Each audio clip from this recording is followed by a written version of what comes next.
Saudara sekalian yang saya hormati, Assalamualaikum warahmatullahi wabarakatuh. Mari berbagi ilmu bersama saya, Bambang Triatmojo. Topik bahasan, iptek, motivasi, dan pendidikan. Kali ini saya akan menyampaikan tentang bangunan tenaga air bagian ketiga tentang tata letak PLTA. Pada bagian ke-1 dan kedua itu sudah saya sampaikan pada episode sebelumnya ya. Nah, gambar yang di sebelah kanan ini adalah bendungan beton ya, yang merupakan bagian dari PLTA.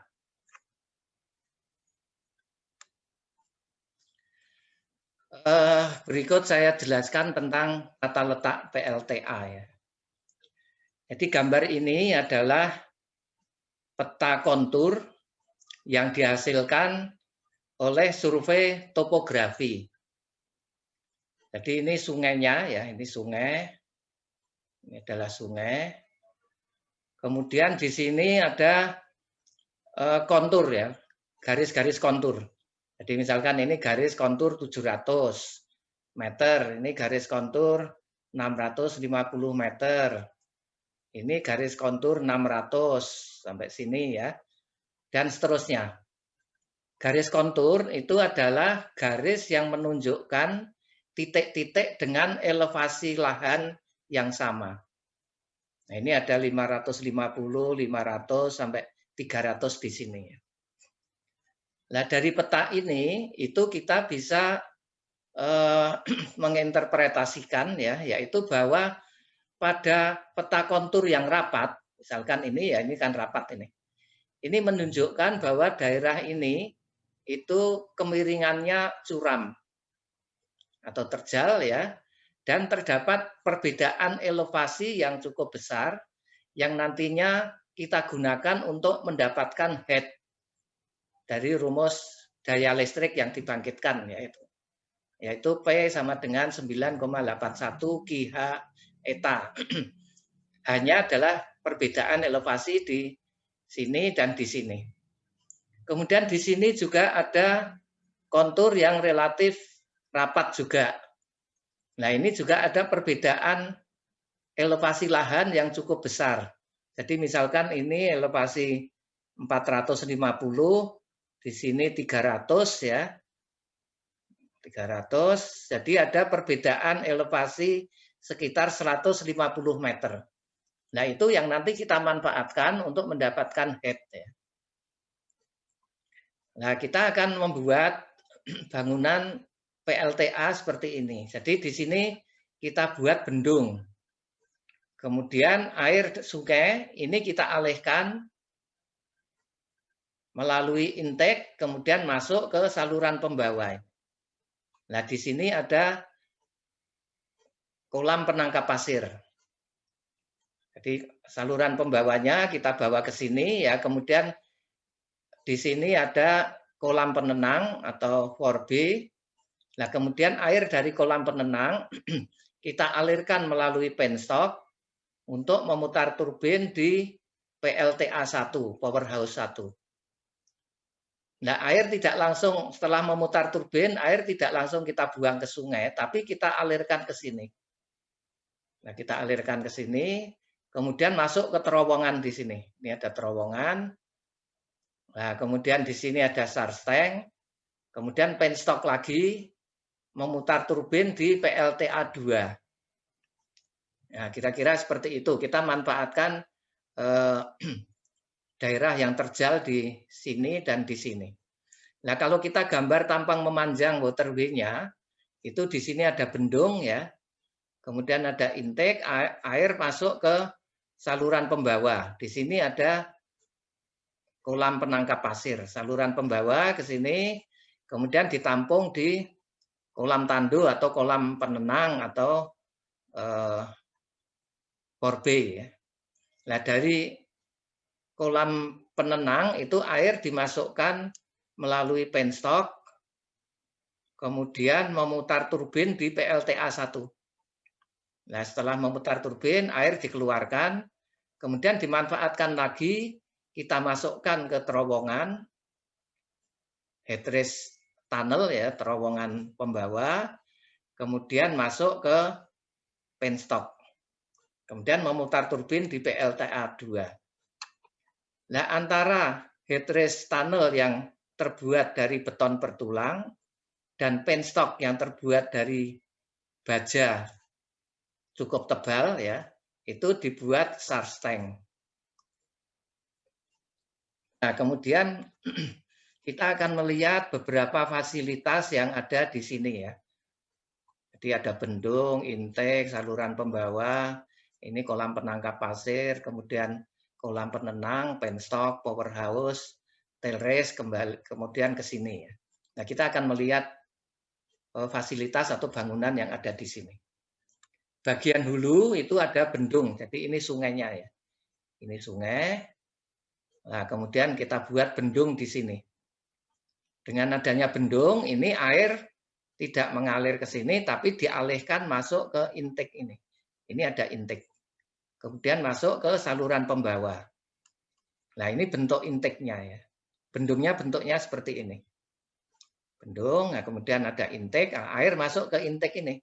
Masuk ke sini. Nah, ini saluran pembawa, kemudian air masuk ke kolam penangkap pasir.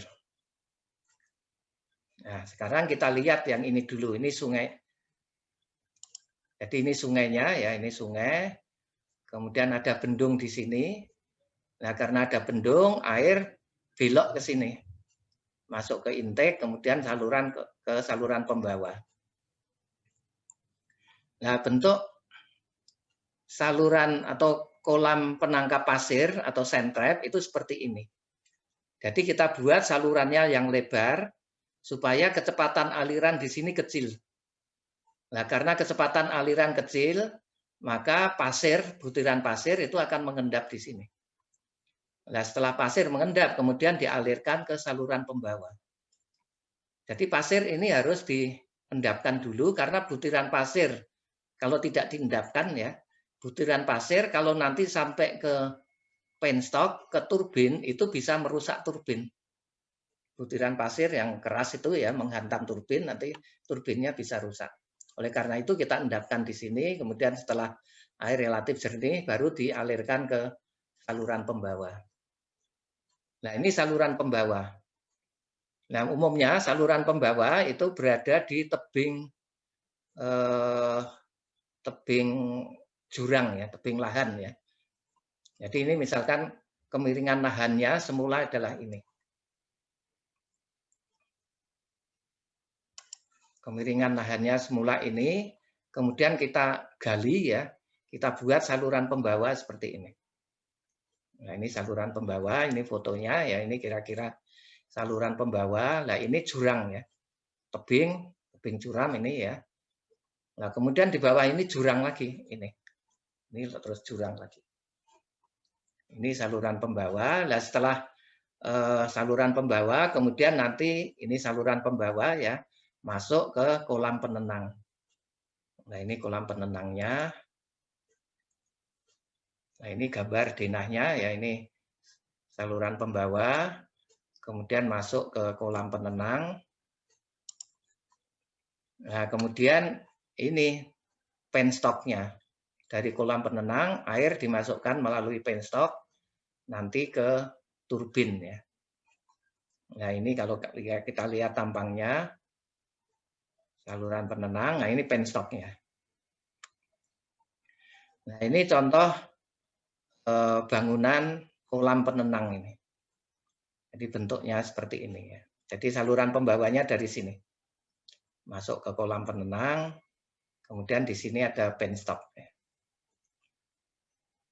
Berikutnya dari kolam penenang, ini pipa pesat atau penstock ya.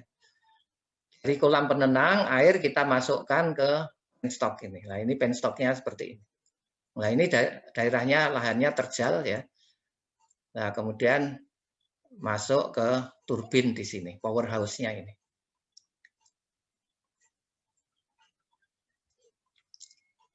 Nah, penstock ini itu mengikuti topografi lahannya ya. Jadi bisa jadi dia nanti belok di sini, ada belokan, ini juga ada belokan, ini ada belokan ya. Nah, ini kalau kita lihat ya, penstocknya tinggi sekali. Nah, dengan penstock yang tinggi ini kita bisa mendapatkan head yang besar. Jadi ini tadi kolam penenang. Nah, pada setiap belokan ini itu nanti akan timbul gaya yang sangat besar ya. Jadi nanti dari air mengalir ke sini, nanti ada gaya ke sini. Dari sini tekanan hidrostatis dan water hammer ke sini. Sehingga nanti resultannya itu adalah gaya ke sini. Nah, gaya ini itu bisa menarik pipa ini lepas.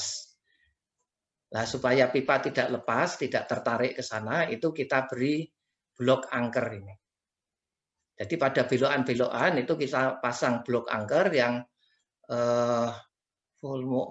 bangunannya cukup besar ya, volumenya besar, sangat berat, yang bisa menahan gaya tarikan ke sini. Nah, ini di belokan, ini juga ada blok angker. Di sini juga ada blok angker. Nah, kemudian di antara blok angker ini, pada bagian yang lurus, kita beri blok pendukung. Ini blok-blok pendukung. Fungsinya hanya untuk menahan beban berat dari baja ini, pipa baja, dan berat air. Nah, ini ada blok pendukung. Nah, kemudian ini powerhouse. Nah, ini kalau kita lihat, ya ini pada belokan, ini ada blok angker. Ini juga belokan, ada blok angker. Di sini blok angker, sana blok angker. Nah, di antara blok angker ini ada blok pendukung. Blok pendukung ya, ini blok-blok pendukung yang lebih kecil. Nah, ini penstocknya ya, headnya tinggi sekali ya. Ini pada belokan-belokan ini ada angker blok, ini ada angker blok ya. Nah, kemudian ini penstock, kemudian masuk ke powerhouse. Powerhouse, nah turbinnya itu ini. Ada turbin, kemudian nanti air dari penstock memutar turbin, setelah itu air dikeluarkan melalui drag tube, kemudian dikembalikan ke sungai melalui tail race ini. Nah, ini kira-kira gambaran tentang waterway-nya ya. Nah, berikutnya LTA yang dengan bendungan. Jadi ini peta kontur tadi ya, sungainya ini sungainya, ini sungai. Kemudian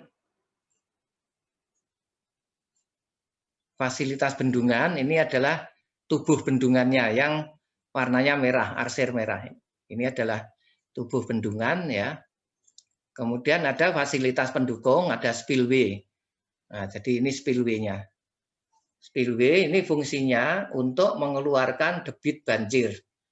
Jadi ketika terjadi banjir ya, itu jangan sampai bendungan ini itu terluapi, terlimpasi.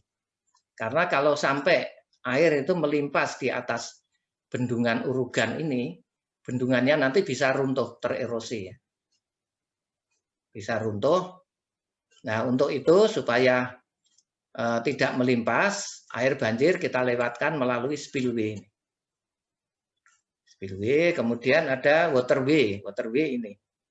Jadi ini ada intake, kemudian ada head race, kemudian di sini ada penstock ya, ada penstock, kemudian kembali ke sungai.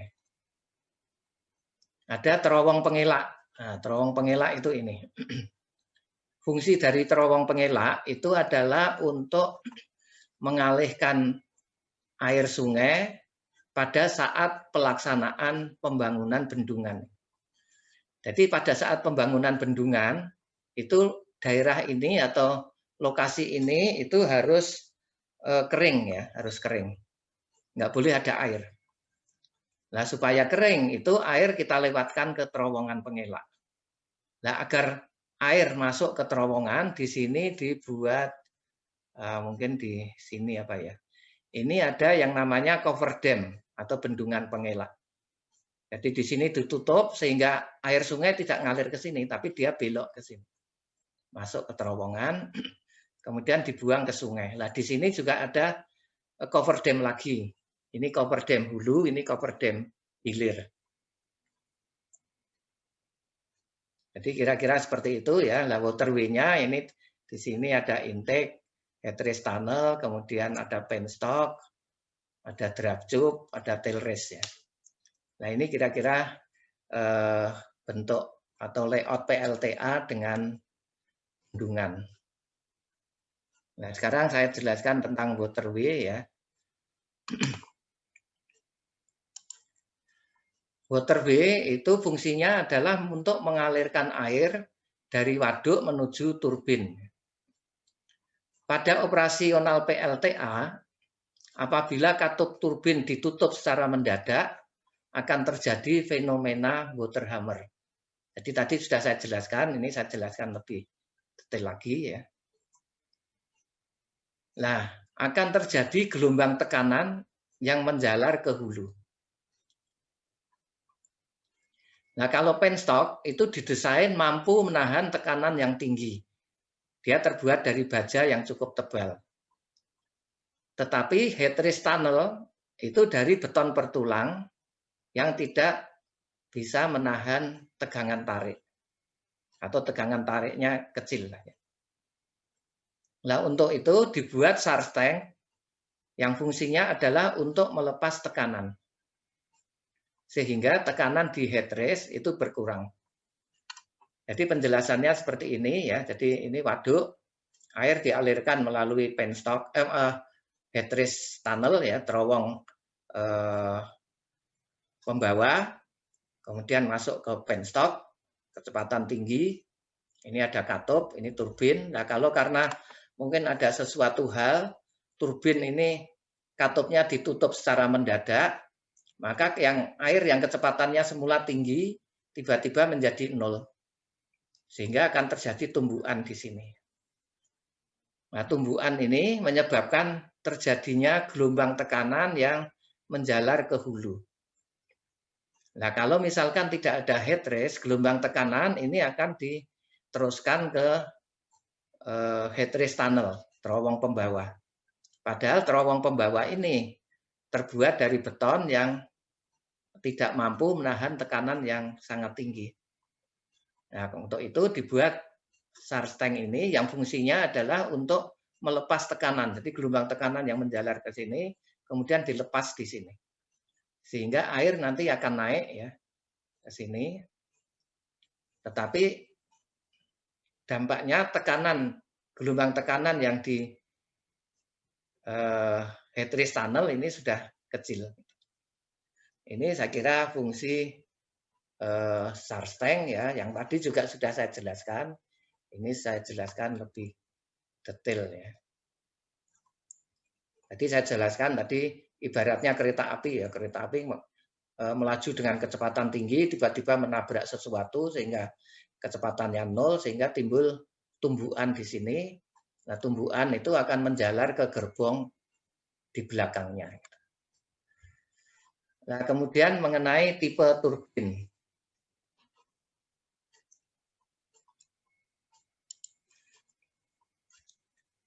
Tipe turbin itu bisa dikelompokkan menjadi ada 2 macam utama ya, yaitu turbin impulse.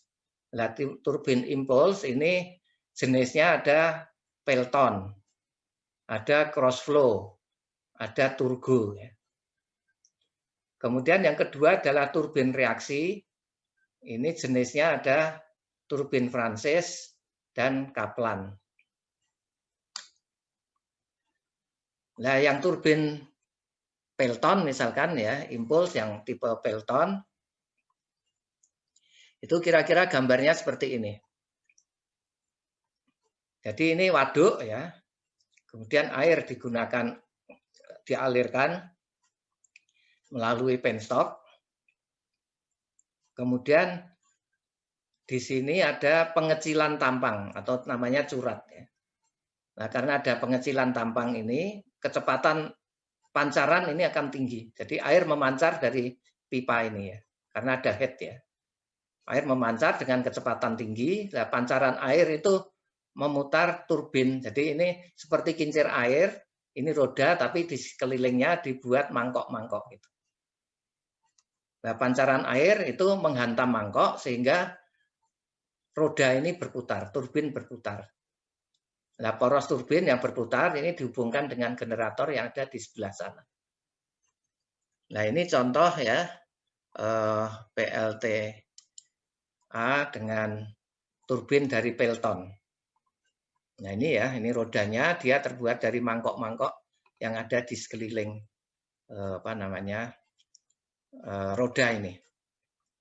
Nah, kemudian ini saya kira dari penstock ya. Ini ada pancaran air yang menghantam mangkok-mangkok ini sehingga roda ini akan berputar. Nah, ini adalah poros roda yang dihubungkan dengan generator yang ada di sini sehingga terbangkitkan listrik. Ini yang tipe Pelton. Kemudian ini contoh tipe Francis. Bentuknya seperti ini. Jadi ini penstock ya, kemudian ini rumah siput atau spiral casing. Nah, turbinnya ada di sini. Turbin Francis ya. Nah, air nanti dari ini penstock nanti masuk di spiral casing, dia masuk ke ini ada pintu-pintu ini. Air masuk ke sini ke dalam kemudian memutar turbin. Nah, kemudian ini setelah memutar turbin, air keluar melalui drag tube ini atau pipa pelepas. Ini adalah turbin Francis. Kalau bentuknya kira-kira seperti ini ya. Ini turbin Francisnya. Nah, ini bisa kita bayangkan ya. Besarnya dari turbin Francis ini orang ya yang memasang begitu kecil ya. Ini turbinnya mungkin diameternya kalau ya mungkin bisa belasan meter ini. Sangat besar ya. Ini yang turbin Francis, kemudian turbin Kaplan. Itu bentuknya seperti ini. Mirip dengan Francis tapi baling-balingnya itu seperti ini. Dia agak horizontal gitu ya. Ini turbin Kaplan. Nah, baling-baling ini atau blade ini itu bisa diatur kemiringannya. Bisa diatur kemiringannya.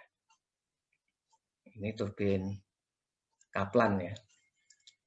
Nah, kita untuk memilih PLTA kita mau menggunakan Pelton, Crossflow atau Francis atau Kaplan itu dengan bisa dilakukan dengan menggunakan grafik ini. Grafik ini itu aksesnya adalah debit aliran yang digunakan untuk memutar turbin dalam meter kubik per detik ya. Kemudian ordinatnya ini adalah head. Beda tinggi elevasi atau beda elevasi antara muka air di hulu dan di hilir turbin. Kemudian ini ada garis-garis di sini, grafik-grafik ini, itu menunjukkan perkiraan daya listrik yang bisa dibangkitkan. Misalkan ini berapa ini? 2000 kilowatt ya. Ini 1000 kilowatt, ini 500 kilowatt dan seterusnya. Nah, misalkan saja ya debit aliran yang digunakan untuk memutar turbin misalkan 1 meter kubik per detik di sini. Kemudian headnya misalkan 20 meter. Nah, kita tarik ke sini. Kemudian ini ke atas, ketemu di sini. Nah, sebelum itu ya, saya tunjukkan di sini ada daerah yang warna-warni ini. Warna-warni ini daerah keberlakuan dari jenis turbin itu. Misalkan yang merah ini ya, itu berlaku untuk turbin crossflow. Kemudian yang biru untuk Pelton. Yang kuning ini ada overlapping ya. Kuning itu ya sampai sini. Masuk turbin Francis. Kalau Kaplan yang hijau ini. Jadi dia bisa overlapping dengan tipe apa? Tipe cross flow ya. Ini Kaplan. Jadi saya lanjutkan yang tadi ya, kalau debitnya ini kita tarik ke atas, kemudian headnya 20 ketemu di titik ini. Nah ini dia lebih dominan masuk ke tipe cross flow ya.